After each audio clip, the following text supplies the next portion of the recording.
Voilà, bonjour à tous. Ravi d'être avec vous pour parler d'un sujet quand même fondamental en ce moment. Hein, c'est donc l'OMS.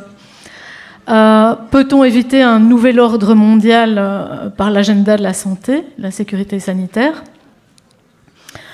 Donc, je ne vous apprends rien si je vous dis que suite à l'urgence sanitaire, on a vraiment assisté à vous m'entendez? Oui. Donc, ok, parfait. Donc, à une mainmise sur l'économie mondiale et puis les libertés fondamentales, la démocratie, etc. Je crois que vous êtes au courant. Progressivement, en fait, on a découvert ce coup d'État mondial. Et puis aujourd'hui, notamment avec le Forum économique mondial, et puis aujourd'hui, maintenant, eh bien, on a quand même de plus en plus de dirigeants qui parlent d'un ordre mondial. Peut-on parler d'un ordre mondial? Quand vous dites ça, on vous traite toujours de complotistes, et pourtant, eux, ils en parlent. Certes, on en parle déjà, l'agenda, entre guillemets, de l'ordre mondial a commencé, on pourrait dire qu'il a commencé avant la guerre même, hein, donc avant la Deuxième Guerre mondiale, puis avec voilà, il y a Churchill, les Nations Unies, tout ça, ça en fait partie. Mais on va pas revisiter tout ça. Mais plus récemment, parce que vous pourriez me dire, oui, tout ça c'est vieux. Donc voilà, il existe un World Government Summit. Donc là, je pense que déjà, ça veut bien dire ce que ça veut dire. Il y a un sommet mondial chaque année du gouvernement mondial, donc d'un gouvernement mondial en création. Eh bien, notre cher Macron, donc au dernier sommet en 2022, a fait une intervention remarquable en disant « Êtes-vous du côté des États-Unis ou de la Chine, vu la situation actuelle, bien entendu ?» Parce que beaucoup de gens voudraient voir éventuellement s'opposer deux ordres. Or, il en faut un. Nous avons besoin d'un ordre mondial unique. Donc, n'hésitez plus à utiliser ce terme et à le mettre en question. Une toute petite ligne de temps, l'urgence sanitaire. Je veux vraiment aller très très vite là-dessus parce qu'il y a pas mal à dire aujourd'hui. Mais donc, on peut repartir de 2010 avec un grand accord entre Bill Gates et Anthony Fauci, qu'on a appelé la décennie des vaccins. J'en profite avant que je n'oublie. Il y a un très très bon livre de Robert Kennedy Jr. qui s'appelle Anthony Fauci, Bill Gates, Big Pharma, leur guerre contre la démocratie et la santé publique. Là, vous avez quand même, quand on vous traite de complotiste, vous avez un bouquin de 400 pages, je crois qu'il est en vente ici, puisqu'on a Marco Pieter qui est là, et au moins vous avez un argument, parce qu'il y a 2200 références, et ça vous explique tout, la mainmise véritablement on va dire, vraiment des stratégies pratiquement politiques ou géopolitiques à travers l'agenda de la santé, et notamment, ça a démarré avec le sida. Mais donc voilà. Je continue, je pense qu'il y a un point marquant qui a vraiment précipité les choses par rapport à ce qu'on vit maintenant. Et en fait, c'est la diffusion, et ça c'est une très bonne nouvelle, c'est la diffusion d'Internet. Je crois que c'est ça qui a fait paniquer le système pour beaucoup de choses. On voit, ils ont beau censurer, l'info, elle passe, et je pense que vous tous ici, il y a 3 ans, vous n'aviez pas du tout la même conscience de ce qui se passe que tout ce que vous connaissez aujourd'hui. Et donc, ça a commencé en 2014 par rapport à la vaccination. Il y a vraiment une grosse remise en question. À partir du moment où on a eu un lanceur d'alerte qui s'appelait William Thompson et qui a parlé du fait que le CDC, qui est vraiment l'organisme de référence aux États-Unis, avait menti. Donc, il a contribué à faire une étude frauduleuse. Lui-même l'a avoué. Et il a dit, voilà, on a menti sur l'autisme et la vaccination. Suite à ça, ça a vraiment été un coup de tonnerre. Il y a eu des centaines de parents, des milliers de parents plutôt, qui ont commencé à faire des témoignages qui ont circulé. Et là, on va dire, le cartel pharma, donc pharma, les politiques, etc., sont vraiment passés en mode panique. Donc, 3 mois plus tard, il y a eu une grande réunion qui s'appelle à Washington, à la Maison-Blanche, et où ils ont lancé cet agenda, en fait, de la sécurité, de l'urgence sanitaire, hein, le Global Health Security Agenda à la Maison-Blanche. Juste après, ils ont nommé la France et l'Italie en Europe pour pousser la vaccination et pour l'extension des obligations vaccinales, de 3 à 11 vaccins en France, 10 en Italie, et la même chose en Californie. Après, on a eu la campagne de Trump, qui, personne n'a parlé ici, mais où les vaccins étaient en fait au milieu de la campagne. Clinton était pour les obligations, Trump était contre. Il avait dit, voilà, on va nommer Kennedy pour faire une commission, etc. Donc ça, c'est des moments, je vais aller assez vite, mais c'est pour dire qu'en fait, tout ça a été relativement bien prévisible. Comment est-ce qu'on a pu prévoir tout ça? Je veux dire, ça n'a fait que s'aggraver, notamment avec tout l'agenda de la grande campagne du retour contre la rougeole, où là, on a pu se rendre compte de, tiens, on assiste au même narratif partout, on assiste aux mêmes propositions, un incident, mon Dieu, un enfant est mort de la rougeole, hop, on dépose vite une loi, on vote etc., on vote des obligations vaccinales. Donc voilà. Ensuite, il y a eu vraiment, en 2018, là je pense que l'agenda de la pandémie aujourd'hui c'est vraiment mis en place. Donc on a eu un gros financement avec la Banque mondiale, les priorités dans les priorités du G20, c'est les priorités de réponse à la pandémie.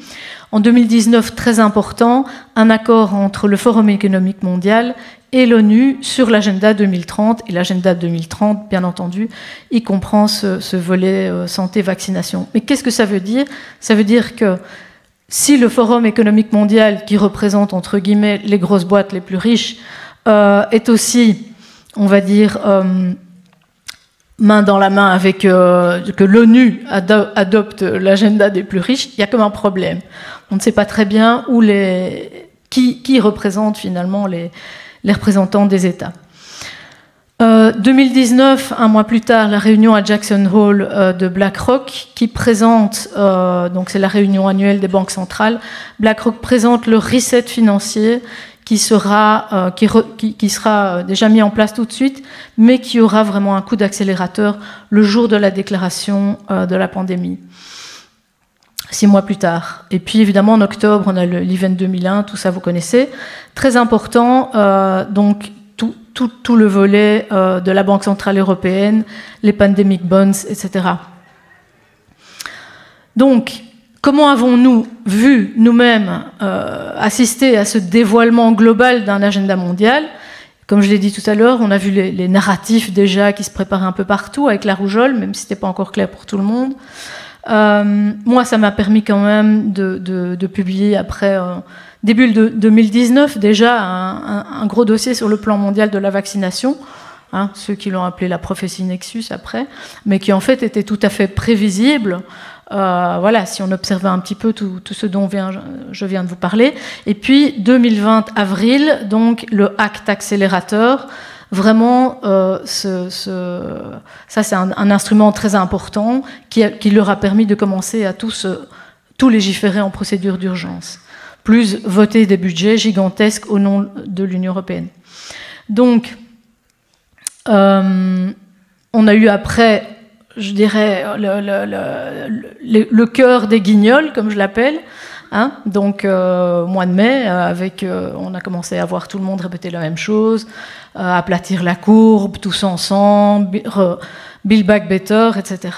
Et Klaus Schwab, qui a lui-même, évidemment, sorti son bouquin, et puis voilà, expliqué tout ça. La pandémie, c'était une magnifique opportunité pour un grand reset.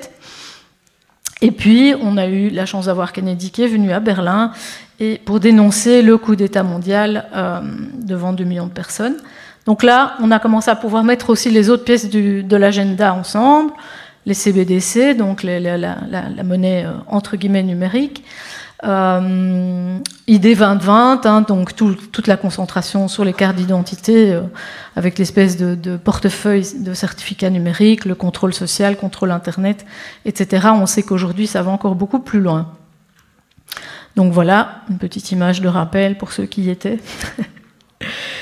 Et en fait, la question que j'ai envie de vous poser aujourd'hui, et ça je pense que c'est important d'y réfléchir, c'est est-ce que vous n'avez pas l'impression que quand on voit comme tous ces gouvernements ont adopté en pratiquement quelques jours exactement les mêmes stratégies de réponse à la pandémie, alors qu'ils avaient chacun déjà, dans chaque pays, avait son propre plan de réponse aux urgences sanitaires et aucun de ces plans n'a été utilisé.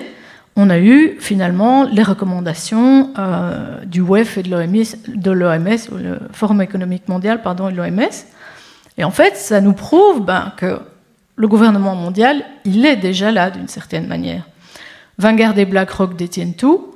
Du point de vue économique, ce sont les deux plus grands fonds d'investissement. Le Forum économique mondial transmet un peu, alors en catimini évidemment, mais ses programmes quand même aux États, quitte parfois même à faire des accords bilatéraux directement entre le Forum et les États. C'est ce qui s'est passé aux Pays-Bas, par exemple, c'est les leaks de Klaus Schwab leaks, ils appellent ça, où on comprend qu'en fait, c'est pas du tout des programmes, on va dire, qui sont faits par les cabinets nationaux, mais qui ont été directement signés avec le Forum économique mondial.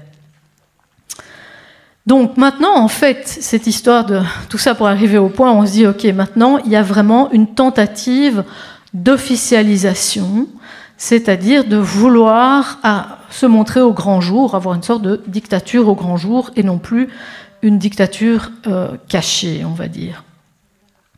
Et donc là, il y a deux tentatives. La tentative est bien entendu de le faire à travers toujours l'urgence sanitaire. Et comme vous savez, Louis Michel,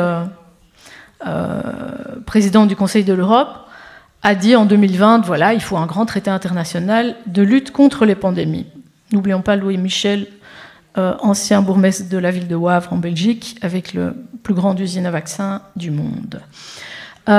Donc, mai 2022, je fais un bond de 2 ans plus tard, nous avons donc la 75e Assemblée générale de l'OMS. Et là, il y a une sorte de super accélération, et une tentative en tout cas, de la part de Bill Gates et ses comparses, c'est de faire voter en toute urgence une révision du règlement sanitaire international. Et pour pouvoir pousser ça, il y a, comme par hasard, à ce moment-là, la déclaration d'urgence avec la variole du singe. Donc voilà. Heureusement, ça n'a pas pris. Et nous devons, entre guillemets, notre salut, ou en tout cas l'échec de ces tentatives, notamment aux pays africains. Oui, on peut les remercier.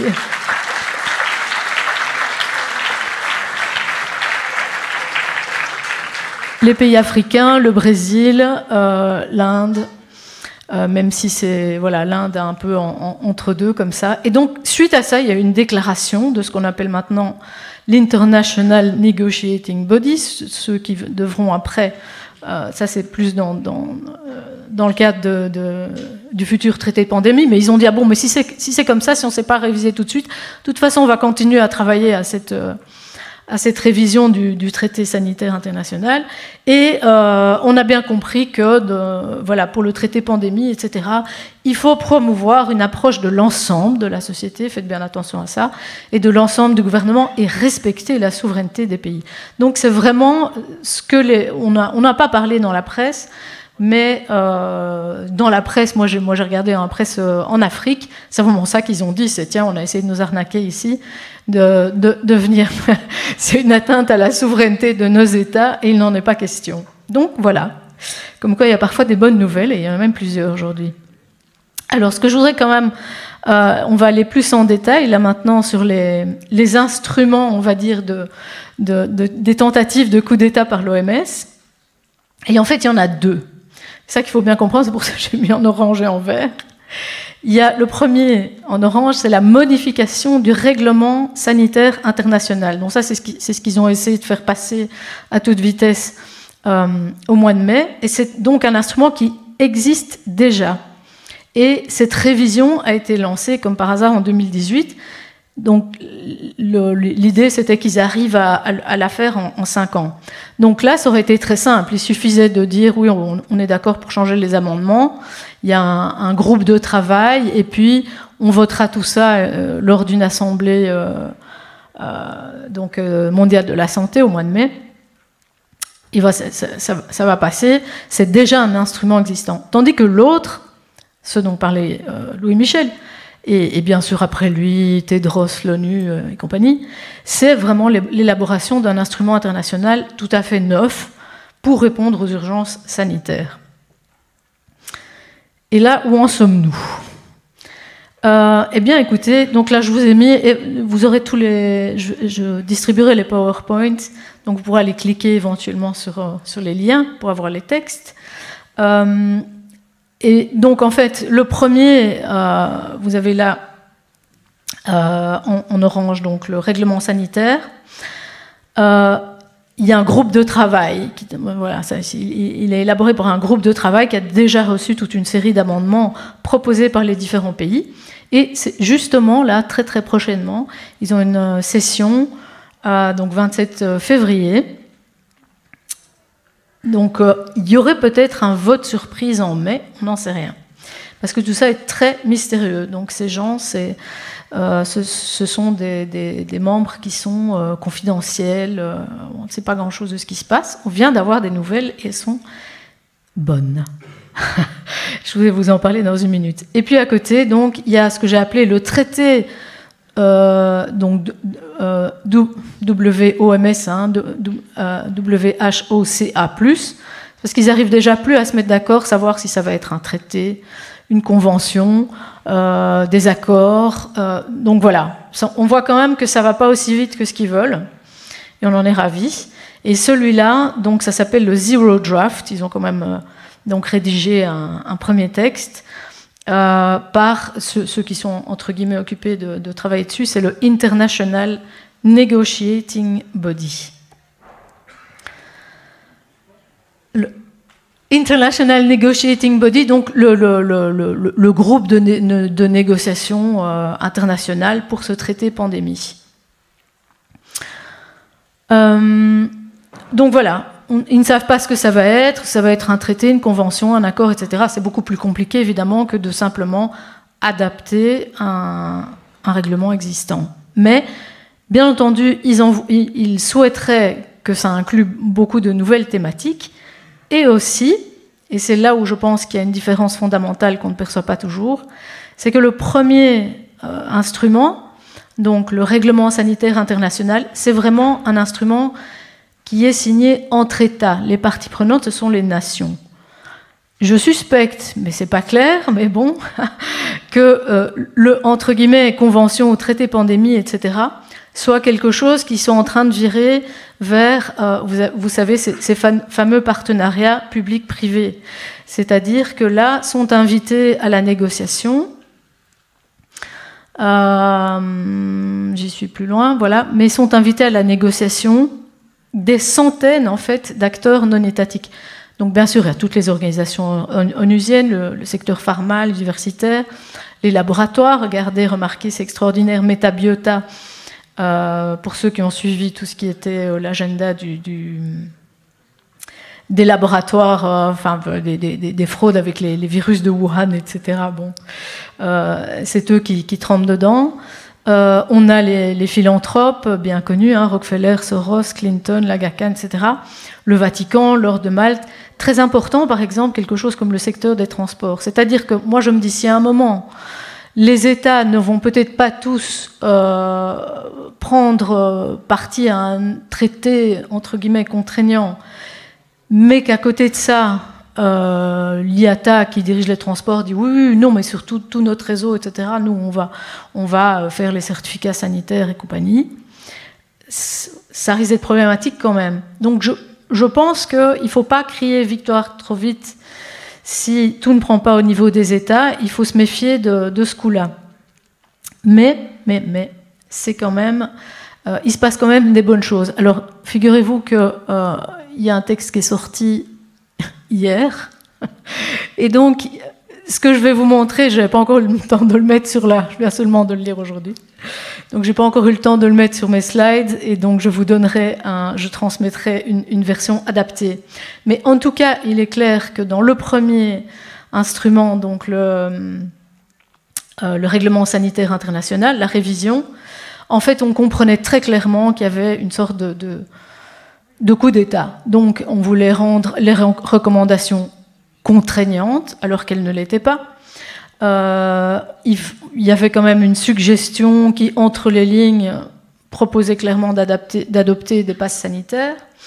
De manière tout à fait choquante, l'idée c'était quand même, on remplaçait les provisions de l'article 3 sur la nécessité de respecter la dignité humaine et les libertés, les droits fondamentaux et les libertés fondamentales, en parlant plutôt des protections, c'est-à-dire que maintenant il y a, comme vous savez, il y a cette fâcheuse tendance à présenter des obligations comme des droits, donc c'est cette perversion vraiment des notions au nom de la communauté, la santé publique, la protection le droit à être protégé. Voilà. Donc, clairement, le rôle de l'OMS y était grandement renforcé, avec éventuellement le droit d'allouer les différentes ressources, de déclarer des mesures temporaires, de prolonger les mesures temporaires même quand les pandémies sont terminées, etc. Enfin, c'était quand même assez étonnant le texte qu'on avait jusqu'à présent. Et même l'opportunité de déclarer donc des fakes, j'adore si vous lisez ça, PHEIC, donc déclarer, vous savez bien que pour la pandémie, on a déclaré une urgence sanitaire d'ampleur internationale. Hein. Voilà, en anglais, c'est quand même fake, quoi. Hein. Bon, on déclare un fake, moi je trouve ça extraordinaire, quoi. Oui, ils se foutent de nous, c'est clair. Voilà, donc c'est un Public Health Emergency of International Concern, et donc pour aller un pas plus loin dans la moquerie, on pouvait aussi déclarer des fakes potentiels. Donc on pense qu'éventuellement il y aurait un fake, c'est génial. Donc ça allait quand même assez loin. Et donc on proposait que voilà, les États parties reconnaissent l'OMS comme l'autorité d'encadrement et de coordination de l'action de la santé publique internationale. Donc là on commence à vraiment avoir une idée du fait qu'ils veulent tout contrôler. Grand revirement, c'est pour ça que j'ai pas eu le temps, je passe vite sur les slides, mais j'étais en voyage hier, donc voilà. Mais donc, apparemment, il y a quelque chose d'assez chouette, il y a quand même beaucoup de gens qui se sont, non seulement des pays, mais aussi des groupes citoyens, et je vous en parlerai un peu plus loin, je donnerai la référence, mais il y a pas mal de groupes citoyens dans plusieurs pays, notamment en Australie, aux États-Unis, qui se sont vraiment mobilisés là-dessus pour envoyer des courriers, etc., à leurs représentants, aux élus, enfin bon, voilà. Et surtout sur Internet, je pense que ça a beaucoup joué aussi. Et c'était pas mal parce qu'ils avaient fait par exemple des listes avec voilà, tous les pires points, on va dire, hein, les plus horribles, et relever tout ce qu'il y avait dans le traité. Et on dirait que, au miracle, eh bien, le groupe de travail a dû lire tout ça, parce que les recommandations qu'ils ont faites hier reprennent, en tout cas répondent à toutes les critiques qui avaient été formulées. Donc vous pouvez aller voir la star de la contestation des traités d'OMS, de la guerre contre les traités OMS. C'est un type qui s'appelle James Roguski, vous pouvez aller voir sur son Substack. Et il en est au point où il fait 2 zooms par jour et il donne son téléphone et on peut le joindre du monde entier. Donc il y a vraiment des acharnés. Et ça marchait, en tout cas un petit peu. Voilà, donc on a quand même déjà une bonne nouvelle aujourd'hui, où on lit que les révisions, donc ça c'est vraiment ce qui vient de sortir là, les révisions proposées donnent l'impression que le règlement sanitaire international pourrait changer la nature des recommandations en avis contraignants. Mais non, ce n'était pas du tout ça qui était... Non. Tout à coup on fait marche arrière. Donc apparemment on avait mal compris. Le comité recommande tout à fait maintenant de maintenir la version ancienne de l'article 3 sur la dignité humaine et les droits humains. Donc voilà, une très bonne nouvelle. L'histoire que Tedros va pouvoir jouer à allouer les ressources, apparemment il n'en est plus question. Les certificats, on a dit que ce n'était pas vraiment spécifié, ce n'était pas ça qu'on avait mis dans les textes. Donc tout ça ne va pas. Noir sur blanc, voilà, le comité craint que certaines mesures révisions proposées empiètent sur la souveraineté des États. Donc là, c'est quand même clair, il y a une petite victoire pour l'instant. Mais ça ne s'arrête quand même pas là, parce que bon, à côté de ça, il y a des gens qui travaillent en off, comme Bill Gates, qui travaille toujours à la fois en public et en privé. En public avec l'OMS, et puis après, il fait ses petites milices privées. Donc lui, il a sa milice du microbe, qu'il appelait Germe, hein, dans son merveilleux bouquin. Si vous connaissez James Corbett, il a fait un épisode spécial sur le bouquin de Bill Gates, c'est à mourir de rire, tellement il s'en moque. Mais n'oublions quand même pas que c'est le premier financier de l'OMS, hein, parce qu'il y a la fondation Bill et Melinda Gates, puis il y a encore les fonds qui donnent à travers Gavi, etc. Quand on cumule tous ces fonds, c'est l'OMS, le numéro 1, c'est lui, clairement. Donc, quelle est son idée géniale ? C'est de créer une sorte d'infrastructure, son armée privée, les Germ Team, avec 3-4 000 experts qui peuvent répondre rapidement partout dans le monde à la menace sanitaire. De la détection, c'est-à-dire dans chaque pays, on aura des gars qui seront en poste et qui vont essayer d'aller détecter les futurs virus. Heureusement, grâce à tous ces labos qui vont bosser là. Et puis de donner l'alerte à l'OMS, et puis naturellement, immédiatement, de passer à la solution et à la production des vaccins. Donc l'idée, ce serait d'avoir des attachés nationaux dans les agences nationales de santé, et puis une partie qui serait aussi en poste, on va dire, auprès des délégations de l'OMS, et puis organiser une sorte de liaison entre les deux. Donc voilà, il va financer ça avec $1 milliard par an. Et donc, venons-en maintenant au traité, l'autre instrument, le traité pandémique, qui n'est pas aussi loin que celui dont le règlement sanitaire international. Donc là, il y a quand même une proposition, on sent bien le clan Gates, de développer une sorte de bureau d'administration, voilà, le bureau de l'OMS, quoi. Voilà, nous sommes le bureau du nouvel ordre mondial, avec un renforcement, donc toute une administration. Ça veut dire que l'OMS aurait des antennes dans les différents pays, bien plus que maintenant. Donc j'imagine tout à fait en collaboration avec ce germe dont je viens de vous parler. Les nouveautés dans ce traité, c'est que le secteur pharma sera beaucoup plus présent. Donc l'idée, c'est d'aller directement, de gérer la production des médicaments, accélérer la mise sur le marché partout dans le monde, changer les législations sur la mise sur le marché, le contrôle des produits, etc. Avoir carrément accès à une partie de la production. Combien est-ce qu'il me reste ? 2 minutes, voilà. Ok. Et contrôler la recherche, tous les laboratoires. Donc ça, c'est génial. On a vu que Metabiota était impliqué. Donc voilà, on va pouvoir contrôler tous les laboratoires dans le monde qui font des recherches sur les virus, P3, P4, etc. Donc c'est vraiment l'autorité suprême. Arriver à redéfinir, bien entendu, toutes les libertés individuelles de la manière dont je l'ai évoqué, en faisant passer les droits pour des obligations. Et là, donc, on a effectivement ces partenariats publics-privés. Alors, ce qui est très important aussi de comprendre, c'est qu'aujourd'hui, on a quand même, on voit que tout ce qui a été mis en place, ça prend moins bien, hein, comme maintenant on assiste aussi en Belgique et dans d'autres pays. Voilà, les gens commencent à voir clair. Donc, entre guillemets, le narratif est en train de tomber. Il y a une fatigue, une urgence, ils appellent ça une fatigue de l'urgence sanitaire, il faut un changement de narratif. Et donc, l'idée, c'est plutôt de promouvoir la santé globale. Donc, ce qui va se passer, à mon avis, c'est que peut-être dans ce traité pourrait être un traité à plusieurs vitesses, tout n'étant pas contraignant, certains pays s'engageant, ça vous savez, c'est un peu comme les trucs sur le climat, certains pays s'engageant, d'autres pas.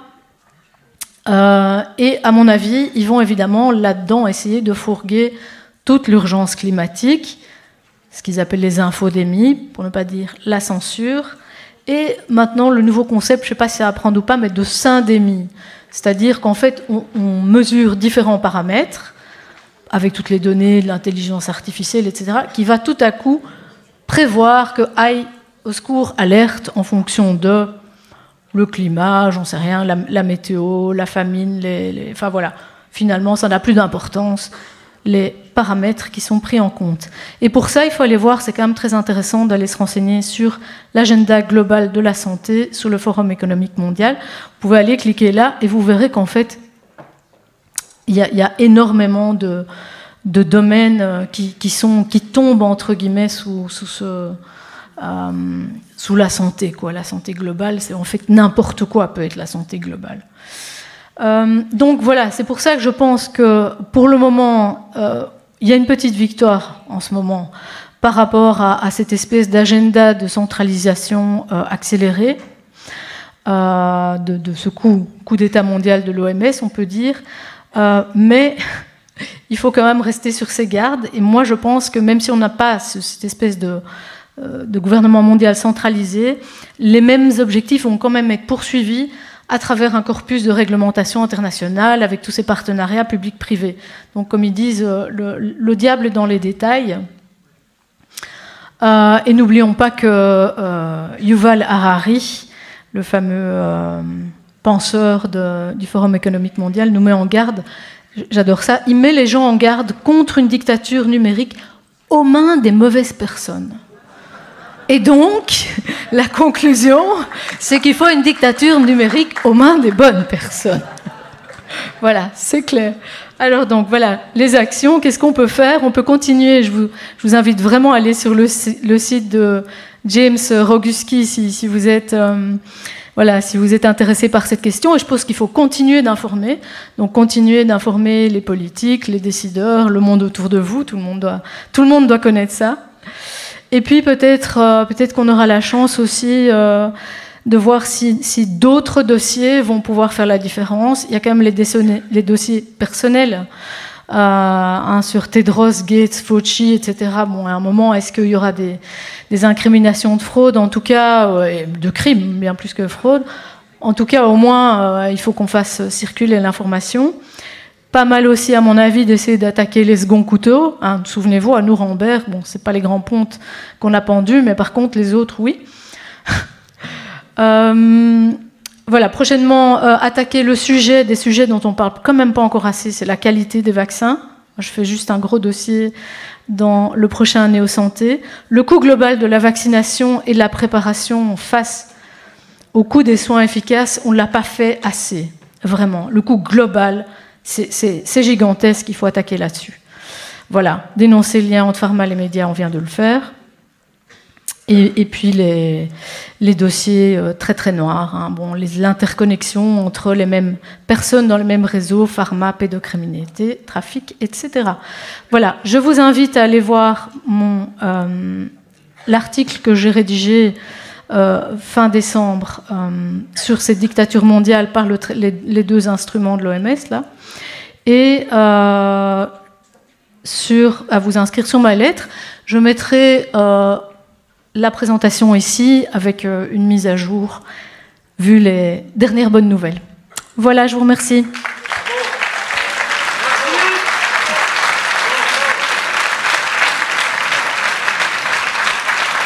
Allô? Ouais. Merci. Merci à vous.